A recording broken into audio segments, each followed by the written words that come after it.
us.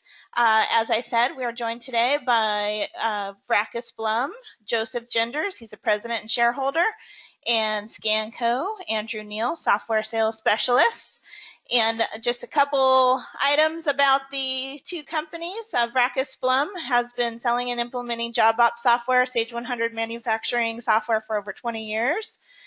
Their core competency is definitely manufacturing. They know the JobOps software inside and out. They've been selling and implementing Sage products for over 25 years and is one of the top selling Sage resellers in the Midwest region. So welcome, Joe. And then also Scanco. They're an OEM partner. They're a leader in warehouse management applications for Sage 100 and since 1989, and they're meeting the thousands of the needs of distribution, manufacturing companies, and they provide a WMS application and a manufacturing application that is available on the iOS, Android, and Windows devices for those personnel out in the warehouse to interact with Sage 100 on their wireless device. And we're going to be talking today a little bit about the workflow here, about making, installing, servicing items that are manufactured. We're going to be automating labor and material tracking. We're going to be showing you that, drag and drop scheduling. We're going to be reviewing finite and infinite scheduling, forecasting realistic delivery dates. We'll be showing live shop floor monitoring. We'll be tracking time cards and showing how that interaction occurs in Sage 100 and JobOps. And also we'll be highlighting exception alerts. And with that said, I'm going to go ahead and hand it over to Joe to kick it off. Thank you so much, Joe.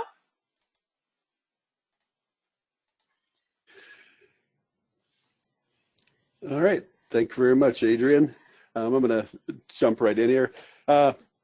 Many companies manufacture, nowadays many companies manufacture in more than one mode, and very often they'll also install and service their product. With Sage 100 Cloud Manufacturing and JobOps, we have great flexibility to accommodate the different modes of manufacturing along with service. One of the taglines of JobOps in the past was make, install, and service, and that was one of my favorites. It really hits home on a strategic advantage that the product has in handling the entire life cycle of making the product, installing it, and then doing the subsequent service. What I did is I've thrown together a little flow chart here that kind of summarizes all the different modes of manufacturing and service that we can do and how they're accommodated.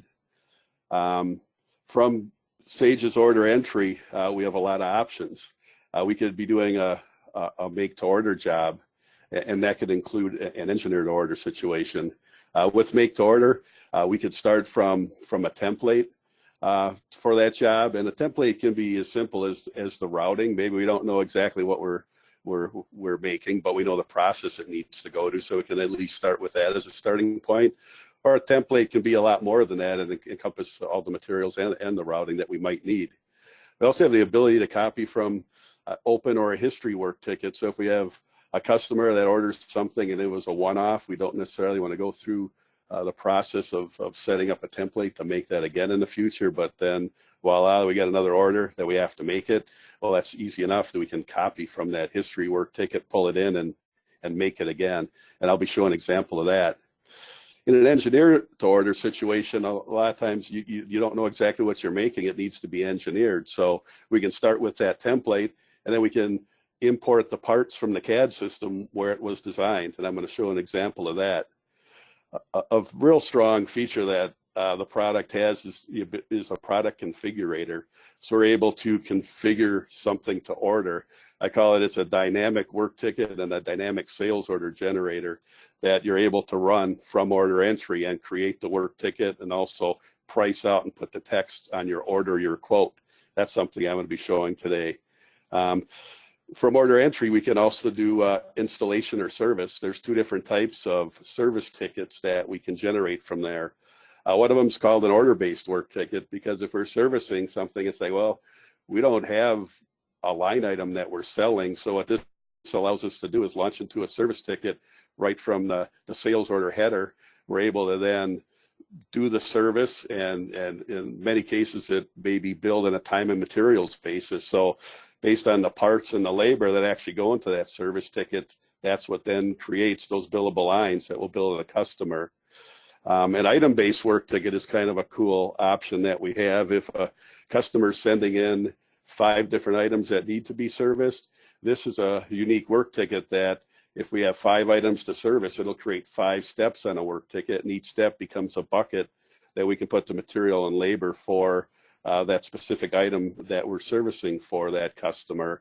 So that's an easy way we can have one service ticket that's servicing multiple items. Obviously, we can sell something from stock for a parts sale. Other options we have here, we can do make to stock. Many times those make to stock work tickets are generated from the material planner that the product has. So it'll analyze our requirements, and if we have certain, based on either orders that are coming in or material or inventory reorder points, it'll alert us that we have to make some items. We're able to generate a make to stock work ticket from that material planning dashboard.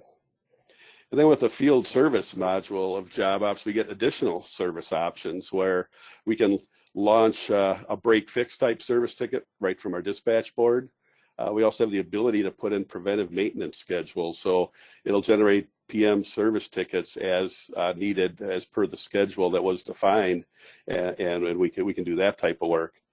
Many companies will also use the field service module to service their own internal assets. Obviously, they have equipment that needs to keep running to do the manufacturing process. So nice fringe benefit is that they can use it for themselves. So I'm going to jump in and show some examples of these. First scenario I'm going to go through is make to order situation where a customer is reordering something that they made before, and maybe we didn't plan on getting a reorder for it. So I'm going to pick my customer here. So when I go into the lines of order entry, one of the things I can do is look up last purchase history. So by looking in here, I can see that, oh, the customer called up, it was this C-System 300 that they wanted. Okay, we can add that as a line item. But now that's just a line item. It's not the work ticket. What I'm able to do is look into history and actually pull up the last time we created it for that customer. So I'm going to go look in work ticket history, hit my lookup, and here I can see that instance of where we made that item for that customer and pull it into the current sales order. Normally I wouldn't have to edit it, but in this case I will. Let's say they want to order pretty much the same thing, but maybe we have some changes that we want to make to it. So I can go in here and I can go to my step where we have my components. If for some instance we don't need this component, we can remove that. If I want to increase the quantity on one, we can do that. A cool option we also have is the ability to insert a step within here that we could copy from something. So I'm going to add a new step to my work ticket, and I get a copy feature here. So the previous copy I showed you where we're bringing in the whole work ticket from either a template or an open work ticket or a history work ticket. Here's where I can bring in just a step from a template, an open work ticket or a history work ticket. So in this case, I'm going to choose template.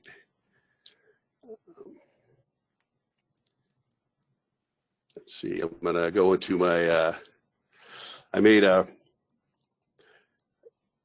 what I did here is I made a template that really isn't a work ticket to make an entire something, but what it is, it's a conglomeration of useful steps. So I made a template called accessories, and here I could choose speakers, printer, or wireless keyboard as an accessory.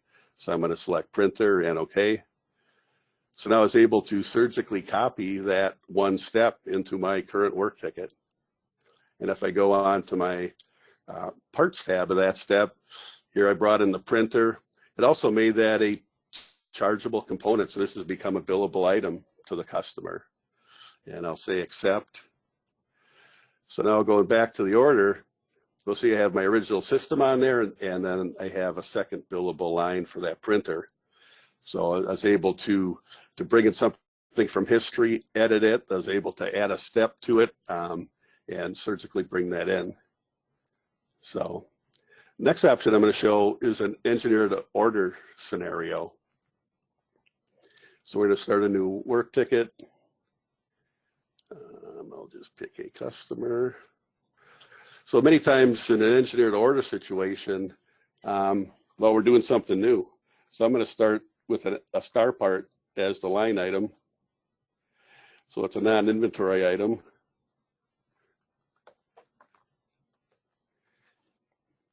And when I create my work ticket, I'm just going to start with a basic template with no materials on it, because the engineer is going to be designing this in a CAD system. So I have just something called a standard routing. We'll go in and take a look at it. So what this gave me is the infrastructure for this type of job. I have steps. I don't have any I don't have any bill of materials on there because we're gonna import that. So maybe first step in here is designing the system. What I can do is I can assign an engineer to this, and I can also give the engineer number of hours that we're going to anticipate on designing the system. So from here we can generate a schedule for engineering showing what jobs need to be engineered and who's the engineer that's assigned to it. Now once it's designed in the CAD system and it creates a bill of materials, I'd be able to import that bill of materials from what was created in the design system. So I'm going to go on to my parts tab or my bill of materials from within the system. I have nothing here. But what I'm going to be able to do is import that from a file that came out from my CAD system. My desktop.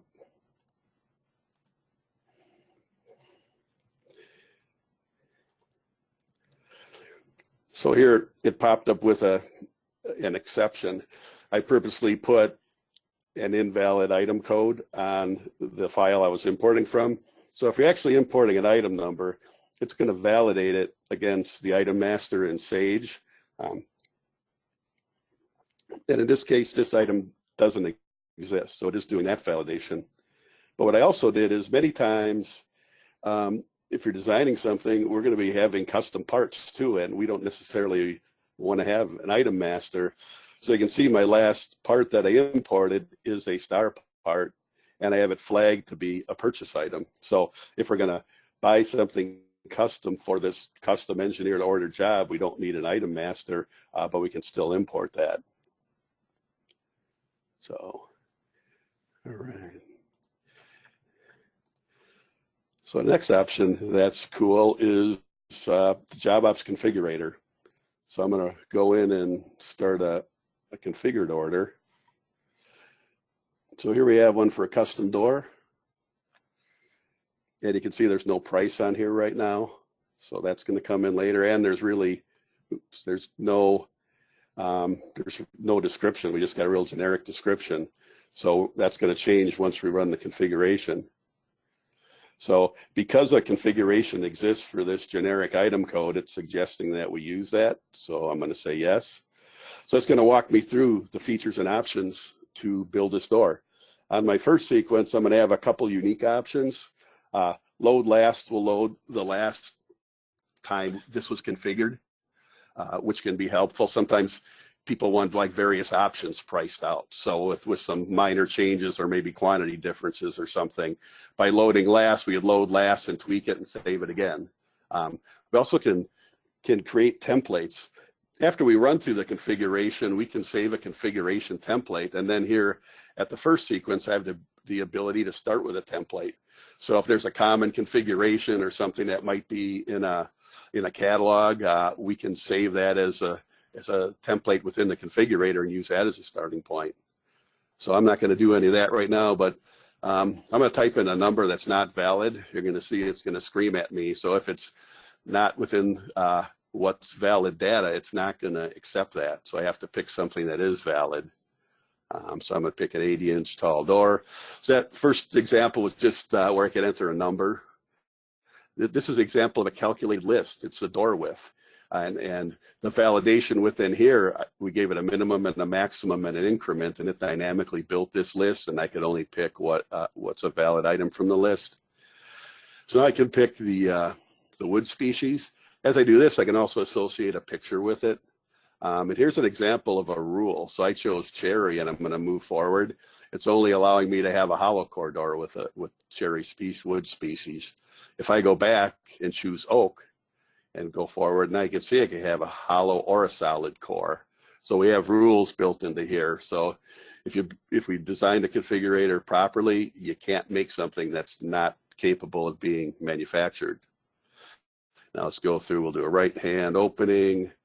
We'll pick three-way reinforced hinge.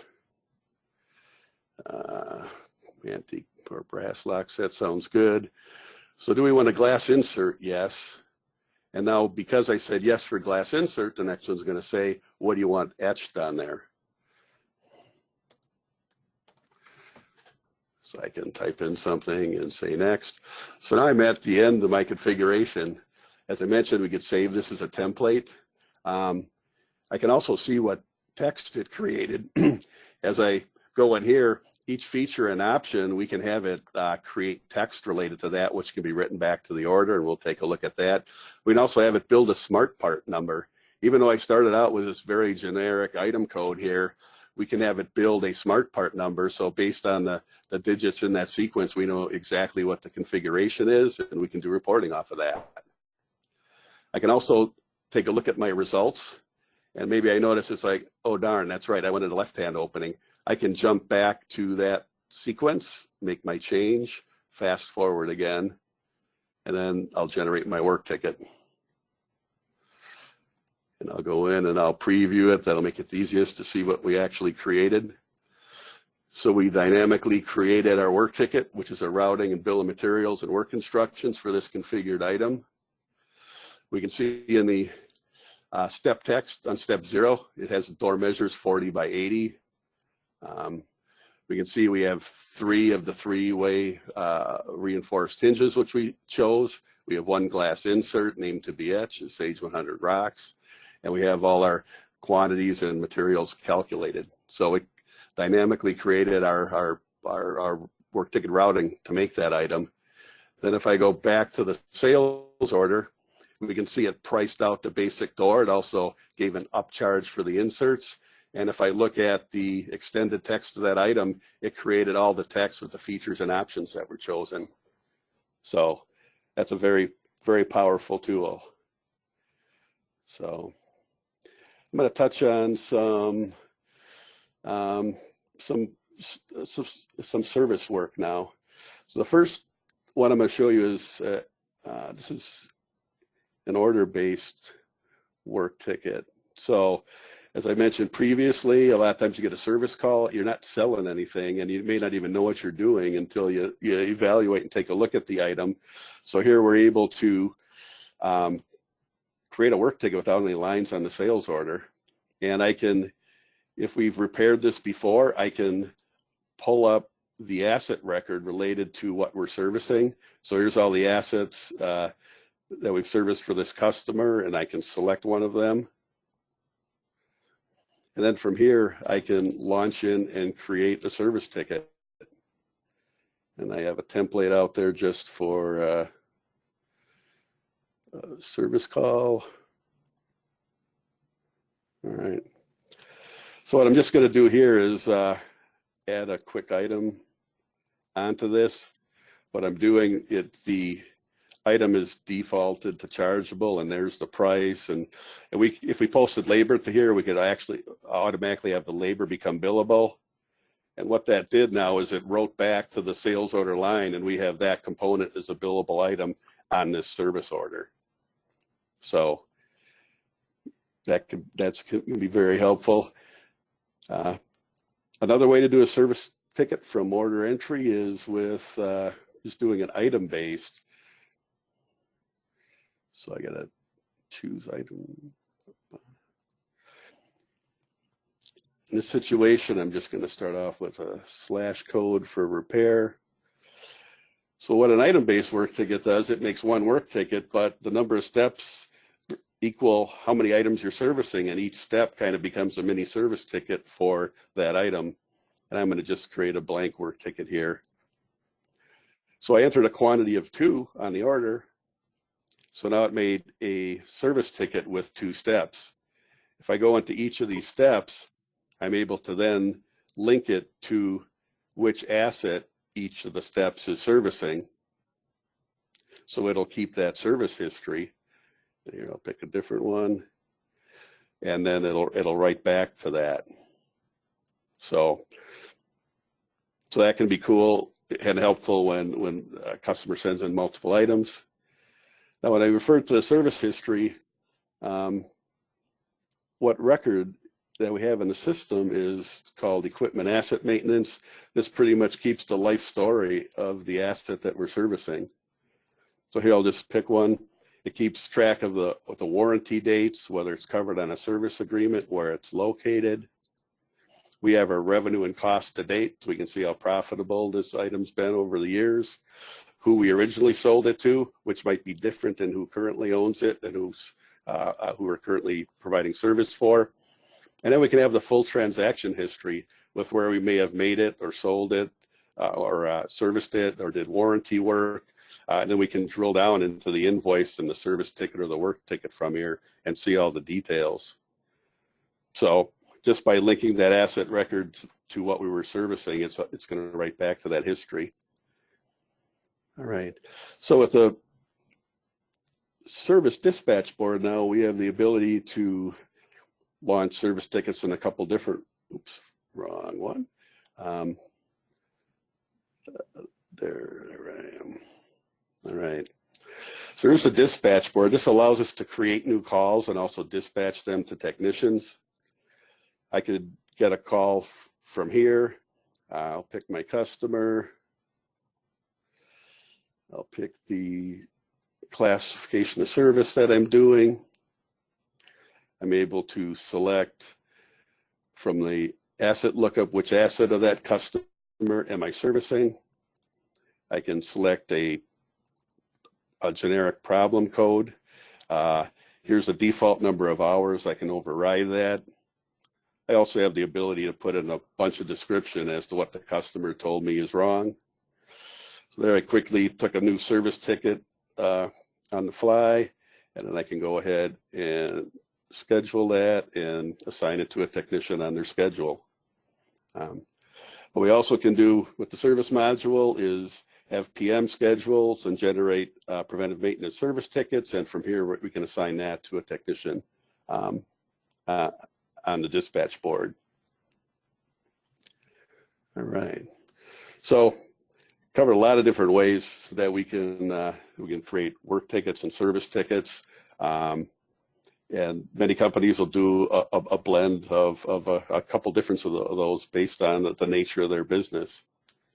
So one of the things I didn't show you so far is creating make-to-stock service tickets. So I'm going to go into the material planner, which is called the Component Exception Manager, which is where I can do my material planning.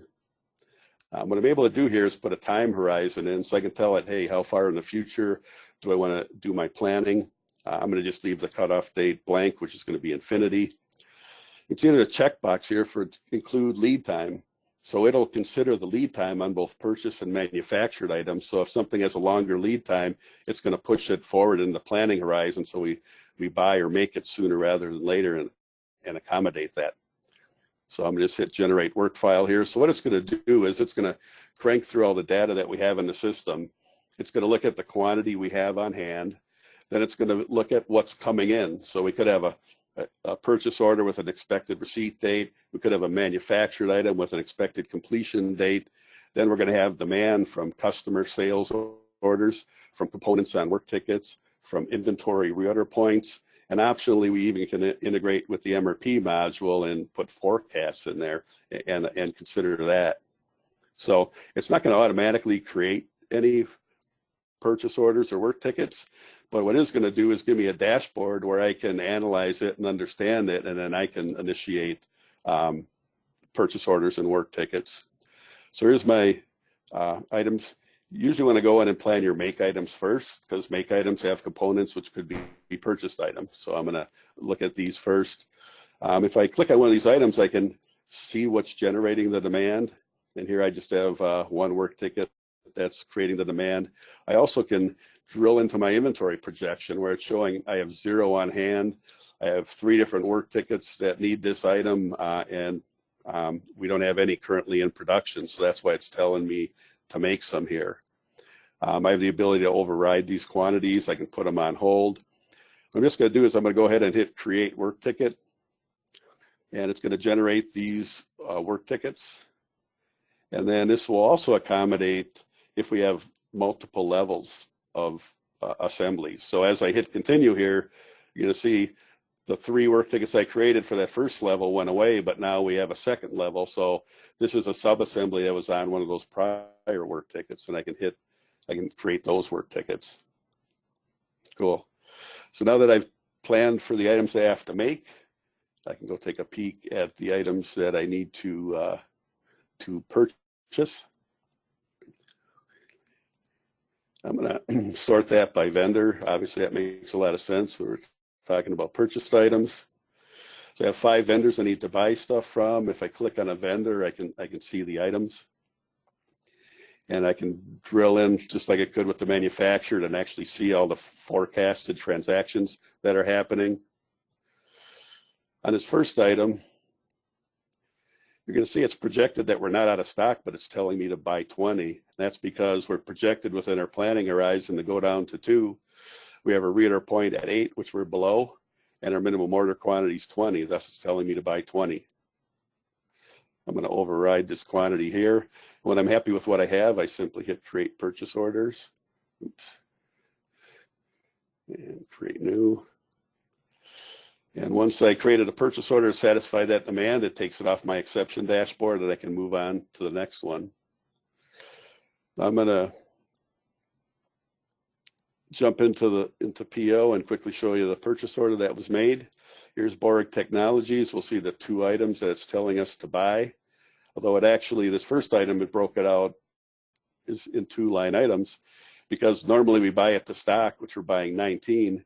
However, we overrode it once where we wanted to buy it specifically for a work ticket that we were making. So in this case, this line is linked to the work ticket, and when we receive it, it's going to be received into that work ticket and not into stock.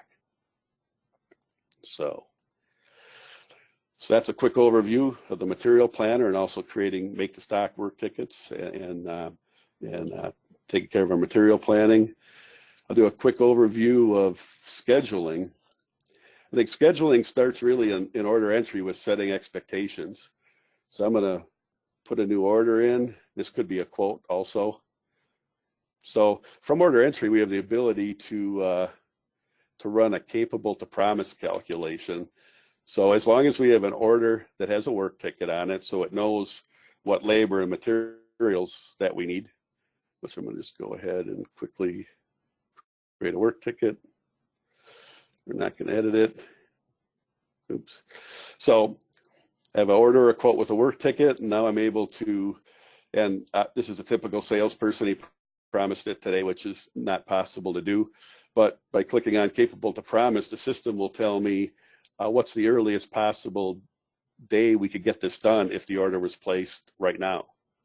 So the current promise date is today.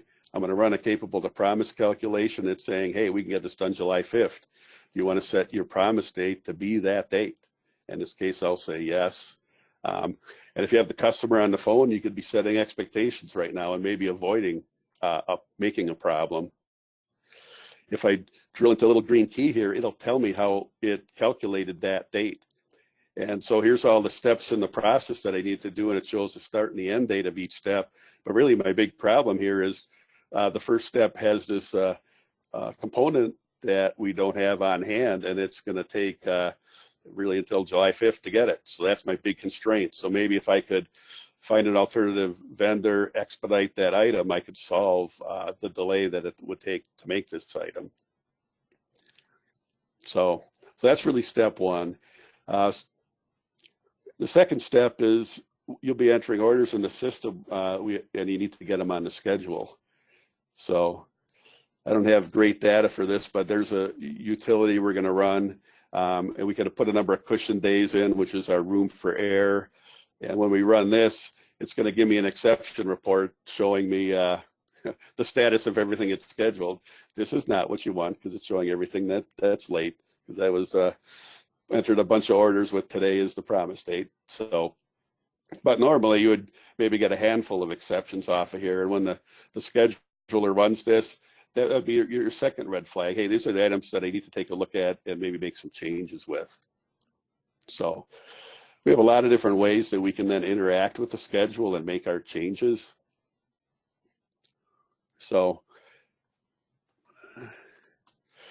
we have these first three options are non-graphical views. We can see our capacity, we can see our hours scheduled, we can see our percent scheduled, which is kind of a function of the first two.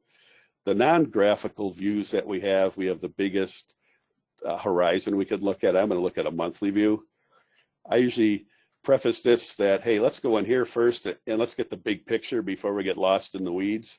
So this is showing me my work centers, and I'm going out a month in time, and I can see at what percent of capacity am I at in each of those weeks. So I can get a gut feel for my peaks and valleys that I have before I start diving into the details. So when I'm into the details, I'll at least have an idea of if I can push things forward or backwards.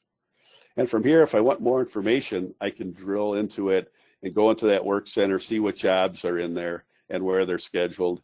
And then I can pick a job, drill into that. I can see exactly where each of the steps in the routing process for that one job is, how many hours are consumed and used. And from here, I can drill into more details. I can reschedule it. I can edit the schedule, hopefully maybe avoid some problems. So when you want to make the small refinements and look at a smaller time horizon, the graphical view is awesome for that. And this can be pulled across multiple monitors. We can pull down the lampshade and make it look a little bit bigger. The gray time is unavailable time. White is available. We have our work centers down the left. We have our days of the week across the top. We have like a little mini calendar up on top where we can see forward or backward and kind of understand where we might have some availability. The sizes of the colored bars represent how much time that the job is consuming. Green means we're on time. Yellow means we're in danger of becoming late. Red means we are late. If it's outlined in various colors, it means we have an exception. If I hover over it, it'll tell me. But then if I also right-click and drill in, I can see what my problem is. And I'm fine from a labor standpoint. I have 8 hours of capacity, 8 scheduled, but down here it's telling me that this item that I need to perform that process, we don't have it in stock. And if I drill into inventory, I can see, yeah, we have none on hand and we need a couple. So this is where material planning and labor planning kind of overlap. And because we fell short on our material planning side, it's showing me an exception on the labor planning side. So, but I also have the ability to do, you can also do what if scenarios here. So if I click to create what if, I can actually drag a job into a different day or a different work center, and everything actually created a problem. So if you don't like what that is, when we go to exit what if, it asks you, do you want to apply your changes? I'll say no, it'll take it back. So we can do drag and drop. We can also click on a day and drill into that day and see the jobs that are in there and be a little bit more finite about what we're scheduling. So, all right, cool. So, so that kind of quick overview of the graphical dashboard. Like I say, a lot of people may, if they don't have a scheduling interface, they may use a whiteboard or stickies on the wall. This can kind of look like that. They can relate to that. There are also Business Insights Explorer views that we can make scheduling dashboards from. So sometimes people are coming from the Excel world, and with Business Insights Explorer, we can make a view that looks like what they were doing in Excel, however, it's integrated with the system. So I guess in conclusion, I hope I was able to give you some insight into the flexibility of Sage 100 Cloud Manufacturing and JobOps as it relates to the different types and modes of manufacturing and service, and also how it can assist in material and labor planning. So with that being said, I will turn it over to Andrew Neal.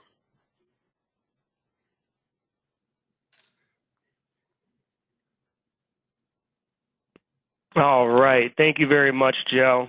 And as Joe went ahead and introduced myself, I am Andrew Neal, and I'm with Scanco. And what I want to go ahead and show you here today is the JOScan utility. And what JOScan is it takes and leverages the robustness of what JobOps goes ahead and does for you as far as the scheduling, predictions, and making the work tickets. And what it actually does is it actually automates the transactions that are normally cumbersome, such as tracking the parts going towards the tickets and the labor going to the tickets.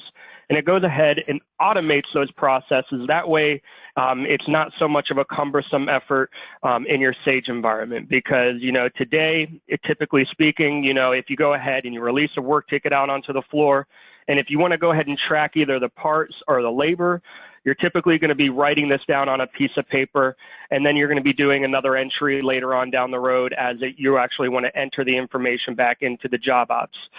Now, as we know here, the more times that you're actually having to write information down or actually entering in the data, that's just giving another chance for mistakes to happen.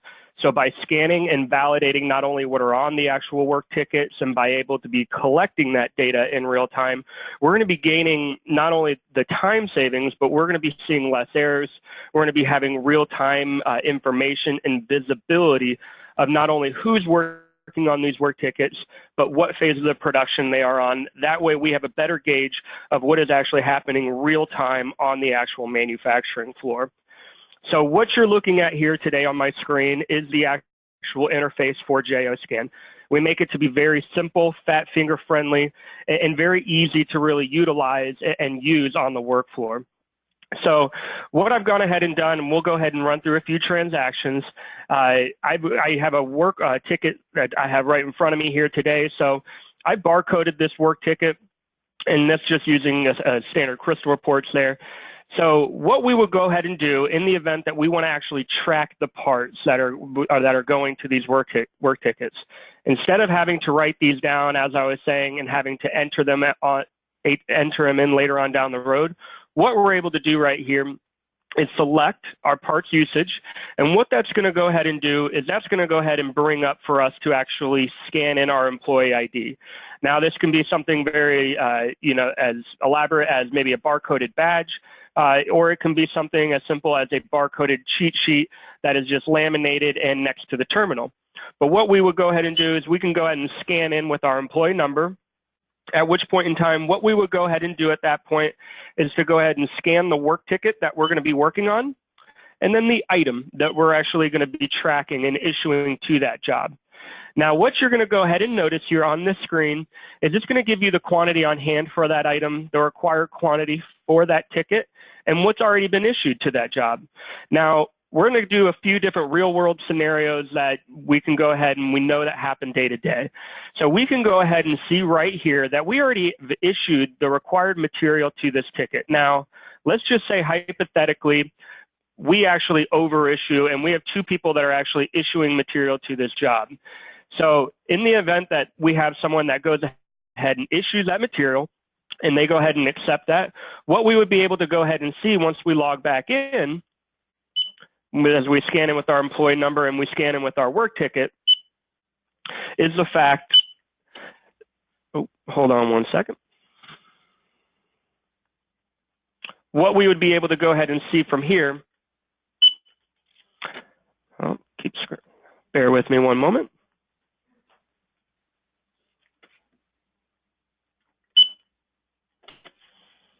Keep scanning the wrong thing here.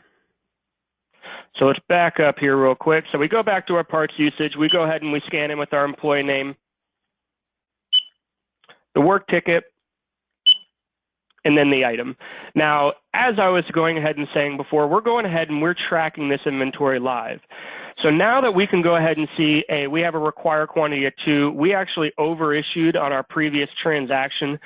So now we want to go ahead and we want to put this inventory back into inventory, right? Because we've already overissued. Well, this program also gives you a lot of flexibility to be able to go ahead and be able to actually edit this without having to dive into Sage and do the adjustments that way. All that you would have to do in that scenario is simply hit a negative symbol, the quantity that you're wanting to put back into inventory, and then you would simply go ahead and hit accept, putting it back into inventory. So it gives you a lot of versatility, not only on being able to take items and issue them to the actual work tickets themselves, but in the event that you actually need to go ahead and correct an error, it gives you the flexibility to go ahead and even put that back into your inventory. Now, another scenario that we go ahead and that we can go ahead and deal with is that we work with lotted and serialized items. In the event that we have a lotted or serialized item that we are wanting to go ahead and issue out, you're going to notice that this distribute button went ahead and popped open there. So if I hit the quantity that I'm actually wanting to distribute and I hit this distribute column, it's going to give me another window that's going to go ahead and give me all the available lots that I can go ahead and pull from for this item, as well as the quantity on hand that's tied to that lot. So all that I would have to do is select this lot, select OK, as it'll go ahead and say that I'm distributing it from this lot. I can go ahead and hit accept. I hit accept here and I walk away. So it's a very simple transaction, such as scanning once for your name, scanning twice for your work ticket, and then the item. So you're doing 3 scans and then just simply typing in a number. So it's a very quick and easy transaction. Now, the really cool thing about this as well is we have the big brother in the sky. We have this JobOps review dashboard. And with this JobOps review dashboard, it's password protected. This can typically be a supervisor's role or maybe a lead. But basically what we're able to do is we can dive into our parts usage tab right here, and that's going to go ahead and give us our big brother view of what's happening in real time on our manufacturing floor. So I can go ahead, I can see the device name that is actually doing the transaction, the sales order number, what step is actually we are on in the process of the manufacturing work ticket. It's going to give me the information. As we were seeing here, we initially issued 2 of that item. We went ahead, we put that back into inventory, and then all the information that we're going ahead and collecting in real time is being stored here until we send it off to Sage. So in the event that we had our lotted item down here as our last example, we could even hit our distributions tab to go ahead and see what lots it was pulled from and such that way. So again, we're able to go ahead and be very flexible as far as collecting all of that information and being able to see it there on the floor. Now, another really cool feature about the parts usage tab is maybe we want to go ahead and we release a work ticket, but we don't know what items are going to be on there. We have the flexibility to even add items on the fly. So what we would do in that scenario is we would go ahead and scan in on our employee name, as we just did right here. We would go ahead and scan in the work ticket that we're working on. And then as I go ahead and I scan this, it's simply going to go ahead and give me an actual warning here. It's going to let me know that it's not on the work ticket, but would you like to use it anyway? By simply go ahead and hitting OK, it's still going to go ahead and give me the quantity I have on that warehouse.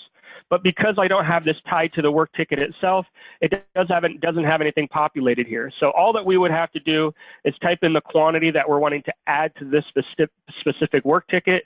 I hit accept, and I walk away. So again, a lot of versatility in the actual scenarios of being able to issue parts to the actual work ticket in different ways. Now, another way that we want to go ahead and use this JOScan utility is after we've gone ahead and actually tracked the parts that are going on to the work tickets. So we want to go ahead and we can track our jobs by status without having to tie labor transaction into that. And then, so what we're going to go ahead before we start with the labor transactions, we're going to dive in and show you how we can track it by status first. So we have our icon right down here with our two little guys hanging out. I can go ahead and select that. Same simple rhythm as all the transactions you'll go ahead and see, so it's very easy to train. But we go ahead and scan in with our employee number. We would go ahead and scan the work order that we're actually wanting to track the status with. Now I can go ahead and hit this little magnifying glass because it acts as a drill down box. This drill down box would give me all the available customizable statuses that you might use that might pertain to your environment. And so what you would be able to do is maybe you want to go ahead and say, you know what, this is new. So I'm going to go ahead and say, we're going to go ahead and select this as a new status. I say okay. And then maybe once, you know, a few phases down the production, we want to go ahead and we want to move it into maybe like QC. So all that we would have to do is scan that again. Maybe we want to put it into a quality assessment right here. I hit OK. And again, in our work order or job ops review dashboard, once I dive into here and look at my labor screen here, now it's going to go ahead and tell me who's working on what step of the actual production as the status. So I can go ahead and see the actual device that is actually doing the transaction, the sales order that it's tied to. And then as I scroll over, it's going to go ahead and I can see that this work ticket went from a new status to QA, very well seeing the different phases of the production that it might be in.